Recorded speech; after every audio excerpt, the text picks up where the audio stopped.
بسم اللہ الرحمن الرحیم۔ دوستو، خانہ کعبہ اللہ تعالیٰ کا وہ گھر ہے جہاں ہر روز ہزاروں کی تعداد میں لوگ طواف کرتے ہیں۔ ان میں ایسے بھی لوگ ہوتے ہیں جن کی ساری زندگی اللہ کی نافرمانیوں میں گزری، اللہ کی حدوں کو کراس کرنے میں گزری۔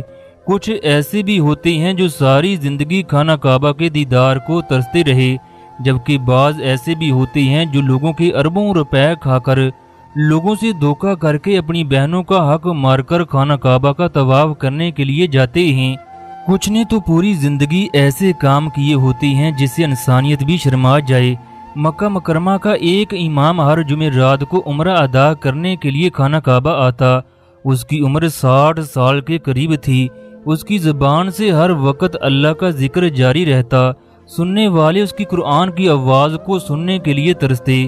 ایک دن ایک پاکستانی اسے پوچھنے لگا، یا شیخ، آپ نے جگہ اپنی زندگی کے بے شمار لمحات گزارے، آپ نے سینکڑوں کی تعداد میں عمرے ادا کیے، آپ نے خانہ کعبہ جیسی مقدس جگہ پر بے شمار نفل اور تہجد کی نمازیں ادا کیں، آپ ہمیں اس جگہ پر آنے والا کوئی ایسا معجزہ بتائیں جس نے آپ کے نہ صرف ایمان میں اضافہ کیا ہو بلکہ آپ کے دل کی دنیا ہی بدل دی ہو۔ وہ شیخ بتانے لگا، آج میں آپ لوگوں کو ایک ایسا معجزہ بتاؤں گا جسے سن کر آپ کی آنکھیں اشکبار ہو جائیں گی۔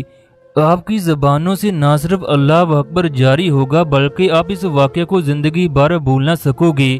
کسی بھی انسان کی زندگی میں اس کی بیوی کا اہم کردار ہوتا ہے۔ بیوی اپنے خاوند کے انتہائی قریب ہوتی ہے۔ اگر بیوی خود نیک ہو تو ایک دن اس کا خاوند اللہ کے قریب ہو جائے گا۔ اگر دونوں اللہ کی حدود کو کراس کرنے والے ہوں تو اس گھر کو برباد ہونے سے کوئی روک نہیں سکتا۔ برطانیہ میں ایک مسلمان گلوکار فسق و فجور کی محفلوں میں دن رات مگن رہتا۔ اللہ تعالیٰ نے اس گلوکار کو ہر چیز دے رکھی تھی۔ اس نے اپنی زندگی میں کبھی بھی نماز ادا نہ کی اور نہ ہی روزے رکھے۔ قرآن مجید کے الفاظ تو اس کے ذہن سے نکل چکے تھے۔ اس نوجوان کے والدین کا تعلق مصر سے تھا۔ انہوں نے اس نوجوان کی شادی ایک ایسی لڑکی سے کر دی جو انتہائی مذہبی، پردہ دار اور اللہ سے محبت کرنے والی تھی۔ اس لڑکی کا زیادہ تر وقت اللہ کے ذکر میں گزرتا۔ دونوں کی شادی کو 5 سال کا عرصہ گزر گیا۔ اس دوران دونوں نے ایک دوسرے کی زندگی میں دخل نہ دیا۔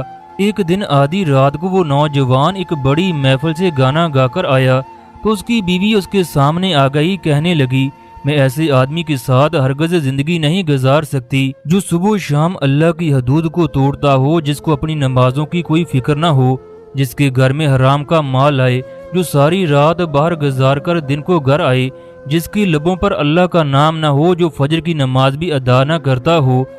میں ایسے مال کو اپنے جوتی کی نوک پر رکھتی ہوں جس مال میں اللہ کی ناراضگی شامل ہو۔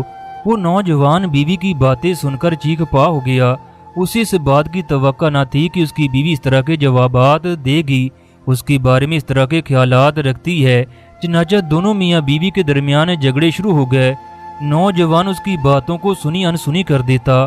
ایک دن حسب معمول نوجوان فجر کی نماز کے وقت گھر میں داخل ہوا تو اس وقت اس کی نزدیکی مسجد میں اذان ہو رہی تھی، اللہ سب سے بڑا ہے، اللہ سب سے بڑا ہے، آؤ نماز کی طرف تاکہ تم فلاح پا سکو۔ نوجوان کمرے کی طرف جانے لگا تو اس کی بیوی نے اس کا راستہ روک لیا۔ اس نوجوان سے کہنے لگی، تم نماز پڑھنے کے لیے مسجد میں کیوں نہیں جاتے؟ جب تم ساری رات کام کر کے فجر کے وقت واپس آتے ہو تو کم از کم فجر کی نماز تو ادا کر لیا کرو۔ نوجوان کی زندگی میں یہ پہلی بار ہوا کہ کسی نے اسے فجر کی نماز کا کہا۔ نوجوان نے اس سے پہلے نماز کے بارے میں کبھی نہ سوچا۔ بیوی کی بات سن کر اس کے جسم پر کبھی طاری ہو گئی۔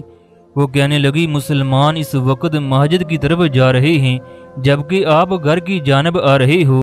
رب آپ کو اپنے گھر میں آنے کے لیے بلا رہا ہے، وہ رحمان چاہتا ہے تم اس کے آگے سجدہ ریز ہو۔ نوجوان کے کانوں میں قدرت کی آوازیں بلند ہونے لگی۔ نوجوان کی بیوی کہنے لگی، تمہارا نام کس قدر خوبصورت ہے عبداللہ، یعنی اللہ کے بندے، تم رحمان کے بندے نہیں ہو، تم شیطان کے بندے ہو۔ تم نے اپنا سر اللہ کے آگے کیوں نہیں جھکایا؟ نوجوان کی بیوی نے اسے ڈھیروں باتیں سنائیں۔ ہم لوگ اللہ کی عبادت کرنے کے لیے آئے ہیں، یہ جوانی، یہ زندگی ایک دن ختم ہو جائے گی۔ نوجوان بیوی کی باتوں سے شرمندہ ہو کر صوفے پر بیٹھ گیا۔ اس کی بیوی اسے باتیں سنا رہی تھی جبکہ اسے اپنی نافرمانیاں یاد آنے لگیں۔ اسی دوران اس کے ذہن میں یہ سوالات بھی جنم لینے لگے، یہ دولت، یہ شہرت، یہ مقام میں نے بڑی محنت سے حاصل کیے ہیں، اس رتبے کے لیے دن رات ایک کرنا پڑا۔ چنانچہ یہ باتیں سوچتے سوچتے وہ صوفے پر ہی سو گیا۔ شام کو وہ جب کلب جانے کے لیے اٹھا تو نوجوان کی بیوی اس کے پاس گئی۔ اس کی آنکھوں میں آنسو تھے۔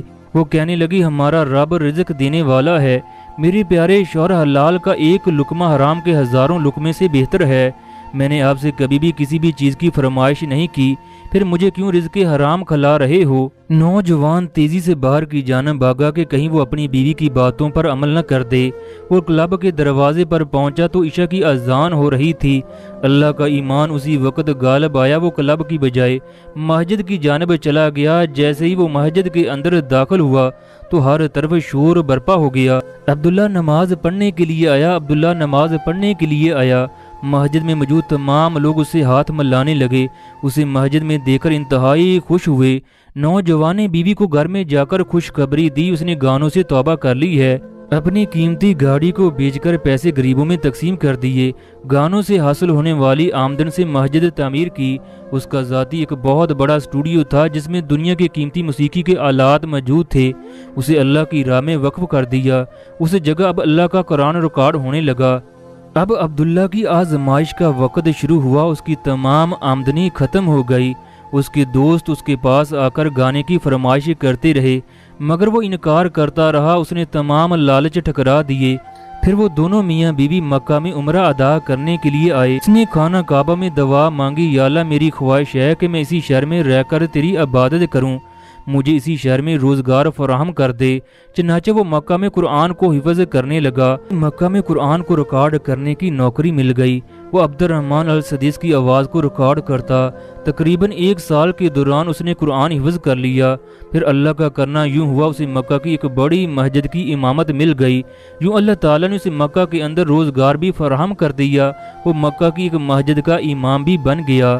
خانہ کعبہ میں بیٹھے شیخ صاحب پاکستانی کو بتانے لگے، پتہ ہے وہ عبداللہ کون تھا؟ وہ عبداللہ میں ہی تھا۔ اللہ کے کرم اور میری بیوی کی وجہ سے میں اس مقام تک پہنچ گیا۔ میرے ذات اللہ کا یہ معجزہ ہوا۔ کہاں وہ برطانیہ کا ایک مشہور گلوکار جس کی راتیں اللہ کی نافرمانیوں میں گزرتی تھیں، جو اللہ کی حدود کو کراس کرتا تھا، کہاں وہ عرب کی قرآن کی کمپنی کا منیجر بن گیا۔ پھر اللہ نے اسے مکہ کی بڑی مسجد کا امام بنا دیا۔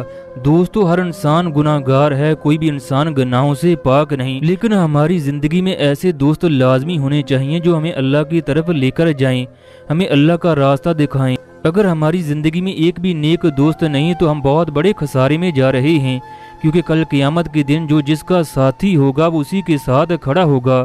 نیک لوگ نیک لوگوں کے ساتھ، بد لوگ بد لوگوں کے ساتھ کھڑے ہوں گے۔